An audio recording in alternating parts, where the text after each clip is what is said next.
Hello, ladies and gentlemen, my friends, my sisters, and my brothers. This is my downtime, my quiet time, my moment of expression, my moment to be with you. I want to thank you so very much for stopping here temporarily. And this moment is to be well spent. Everything I give with love. And I hope you receive it as such. Several years ago, we used to spend a lot of time talking about other things that were on our minds, things that needed to be addressed. Things are constantly changing, and so what was on our mind yesterday, well, our minds now are bombarded with things that's happening today, and it seems as if yesterday is just gone, and yet it still lingers on, doing what it was designed to do. Isn't that a great design, to destroy all of the things that you didn't make a judgment on, you didn't decide actually to cause? You know, ladies and gentlemen, we used to talk about population control. I mean, people talked about it, and they said it was a conspiracy theorist. But why would you want to downsize the population? Probably the same reason any family would want to downsize a family if they didn't love them. The ones that they saw as being useful to benefit their particular cause, there meaning those who run the house. You know, the ones who run the house, who provides for the food and stuff like that, always seems as if they got given authority. And for those who are depending upon them for that, they have to accept that authority if they want to continue to exist.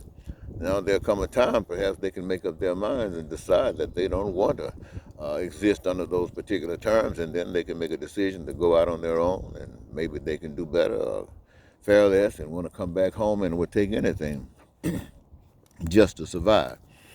But, ladies and gentlemen, that is just a scenario that you can equate with anything. And so I say that to say this, just as that could happen. We talk about, will people do certain things? Ask yourselves, what do you think people won't do? Did you come up with anything? Because I have given it much thought, and I don't think it's anything that men won't do, except those things that they don't know of. If they can think of it, they'll do it. I think about this population control and some of the things I know they will do, and you might take objection to. But I want you to think about the nuclear bomb, the atom bomb. Men fighting each other, killing each other, shooting each other down. I mean, really going at it, dropping some bombs on individuals, taking their lives. And they're doing it for power, doing it for control, doing it for manipulation.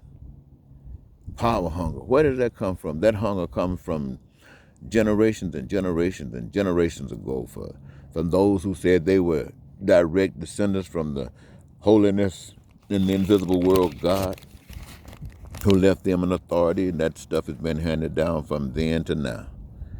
You know, they got different terminologies for it, but nonetheless, it's the same thing they talk about. And in order to maintain that power, now, money isn't power. Money is a tool to use to maintain power, as other things are. But it's all about that. And perhaps based upon what those who are in power to manipulate things to that degree are deciding that too many people to manage. So we need to cut them out. Cut out billions of them. And then life would be easier for those self-made gods. And, my friends, if they can drop a bomb because they're tired of the killing or tired of losing and wipe out all kinds of living things, if they can do that, you should ask yourselves, what is it they won't do? Well, we know they commit suicide. So if they'll kill others unlimited and kill themselves, then that's an indication that there's nothing they won't do. So when we talk about HAARP, many of you are familiar with HAARP. They call it some high-frequency active aerial research program. But you've heard it talking about weather control. And now if man can manipulate the weather to boast themselves above anybody that would stand against them. You think they won't do it in a heartbeat. They'll tell you that they want to make it possible for rain to go into those places where it needs rain. Almost like when the forest is on fire, go over there and let it rain on the forest and put the forest out, or put LA out where they're burning at. That kind of stuff. That's what they will say to the public to get the public to think it's okay. But basically what they're using it, and their plans to use it, is to manipulate and cause all kinds of havoc in locations where they can't control. Like you don't stick with every lie that the boss tells, and they start firing you, getting rid of you because they can't use you, don't need you, and whatever they could do if you start sneaking, telling off on them, like whistleblowing, then they just wipe you off the face of the earth, all that kind of stuff. I mean, this is the kind of stuff that these people would do, my friends. So weather control would be nothing. And when you start thinking about the tsunamis, what do you think that is? They tell you about the earth twisted on some. Listen, think about this. It's as simple to believe and simple to know that basically it would involve dealing with nuclear testing armaments for military purposes. Hello. Well, this is the kind of things that we as people are having to deal with every day. And so when those waters come up on these shores and wipe all these cities out, and all the cars and everything, it was just a test. It was just a test to see how much power they can control and where they could use it when they needed to use it. Oh my goodness, my precious, my friends. And see, that is all about population control. Basically, population control, that's just a tragedy that comes along. Tragedy of war, But the test, the evidence is what they're basically seeking. And it's all about power. When you think about the chemtrails, they don't talk about that now. They used to. What purpose they serve, I don't know.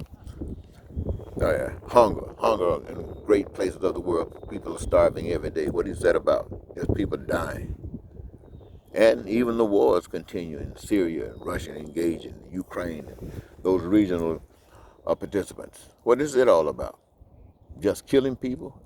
Well, yes, it has to do with power, but at the same time, the population is being controlled, eliminating a great portion of it, and nobody's stopping it. So what is that all about? Then you think about little simple stuff like the USA and China having this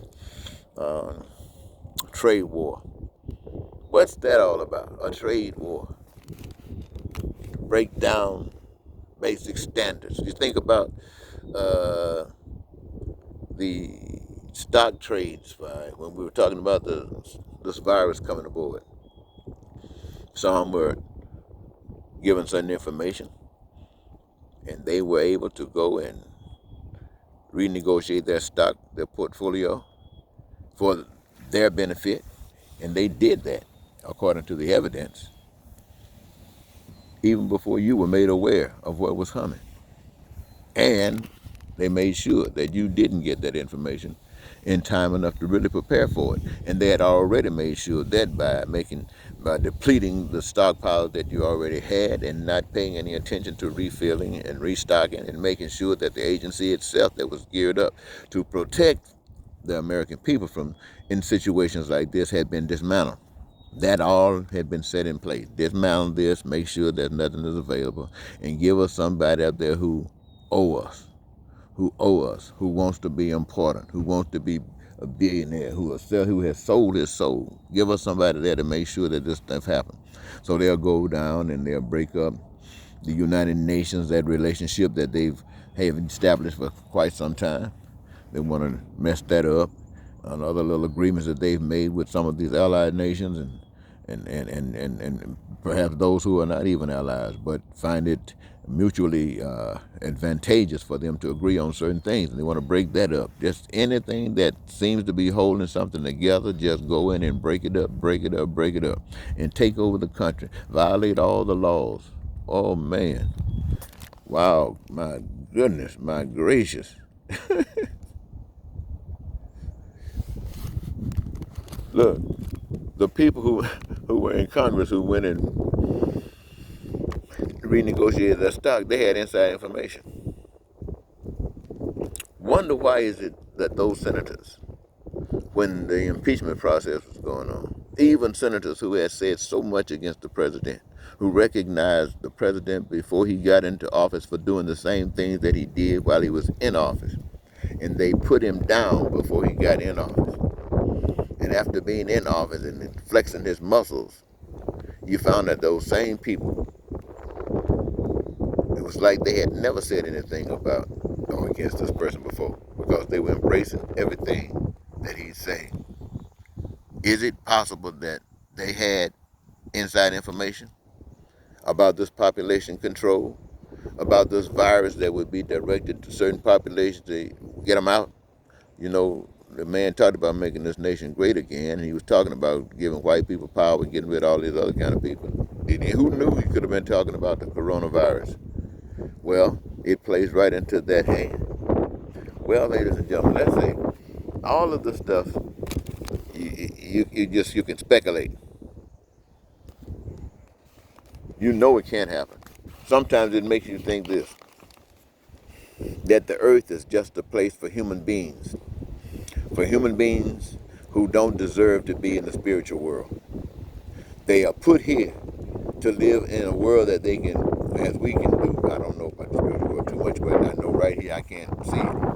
But right here I can see. And we're put here to live according to the ways we live. And for that to give us pleasure or beat our butts. And right now it is giving pleasure to some, and one time and another time giving pleasure to others, and those who had received the pleasure before weren't receiving the pleasure. It's getting skipping all over the place. Pain the same way. And it gets worse and worse and worse. Worse and worse and worse. Here. So what happens? We can live this life out the way we live it and die. No doubt about it, we gonna die. Even if they don't kill us, we gonna die. But we live this life out, and one day we are the ones that's smiling, and the next day we're the ones that's crying. Or something can happen to us. We can begin to see. Now, I'm not saying each and every last one of us will start seeing all this stuff like this magic. You know, it's not magic. You have to want to see in order to see. A blind man can see so much you would believe he could see. And you couldn't see any of it. But if you want to see, you want to see. There's something out there that wants you to see. It's just looking for somebody who wants to see. So and connect with them, marry with them. It wants to give vision. It wants to give sight. And this one is seeking sight. And they come together and become sight. So you're getting from the spiritual world now through an individual who has accepted the gift, reflecting what comes from the spiritual world, which is light in this dark world. I have to keep saying that to you, ladies and gentlemen, because this is a dark world. And the purpose of it is to let people know that there is another world. There is another world. But it's not for people who can't see. It's not for people. In other words, what I'm basically saying, that world, you got to have a special character. You got to be kind of special to be in that world. And so the only way to be in that world is you got to be one with that world. You got to be one with that world. That's what you want. That's what you live for and die for, that world. And that you'll get that world. But the evidence of it is living in this world and receiving that new enlightenment. Some call it rebirth, but receiving it and using it, standing up in the middle of this darkness, knowing that what you're standing up for is real, and it will manifest itself. Or you, if people listen to you, for sure, and with your sincerity, they will listen. If you jive, and they might not, unless they can make some money off you. Stand. And if you are being accepted, the message you're giving is being accepted, if God is being glorified in what you're doing, this is the world of darkness. They're not going to let you live. And you know that. And so you are not trying to live a life forever on this earth. No, my friends. You're trying to live a life that's worth living. And you're living it. And if it means that you can get a graduation to the spirit world, when you go to high school, you want to go to college. And when you go to college, you can't wait to get out. And if you get into some other fields, like medical field or lawyers or something where it might take you a little bit longer, when you get in those programs, you can't wait to get out. So here we are. Now, this is hard for a lot of people to understand. But here we are in the same school. And the requirement is that we learn the truth. We learn the difference between right and wrong. I mean, learn it and choose. Learn the difference between love and hate and choose and live it. The evidence will be forthcoming.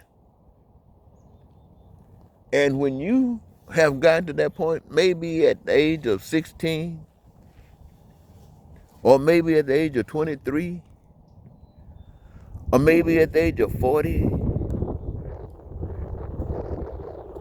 and when I mean got to that age, and now you have earned your degree, you are excited as can be, because you can be going to the next level, going to the next level of life, and knowing where you're going, because you know why you're dying. And what you're dying for, that's the seeds you're planting, and that's the fruit you will get. I want to tell you, what you're dying for is the seeds you're planting, and that's the fruit you'll get. If you're dying for love, that's the seed you're planting, and I guarantee you, your fruit will be love. That's what you go.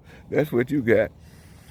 But now that's kind of hard to understand because we don't get that kind of teaching. It seems like you're talking about something that you're imagining. How can that be true? Well, see, really the message that I'm sharing with you is not a message just for you to follow. It's a message that I'm telling you that I'm following, and I'm stating my case. I'm telling you with my own mouth rather than, and putting on video, rather than somebody telling you what I said. And I'm telling you what it means to me. Now, that's all I'm doing. That's all I'm doing. No one have to teach you about me. Ladies and gentlemen, I've been here 17 minutes. I know darn well you're tired of me. But, is there anything else that I didn't say to you? I made a couple of notes.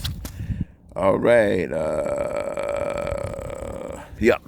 Well, the one thing that I'm saying, I've said to you, but since you are in a political season and there's going to be an election coming up pretty soon for president and other officers of this United States, I want you to know that what you are voting for is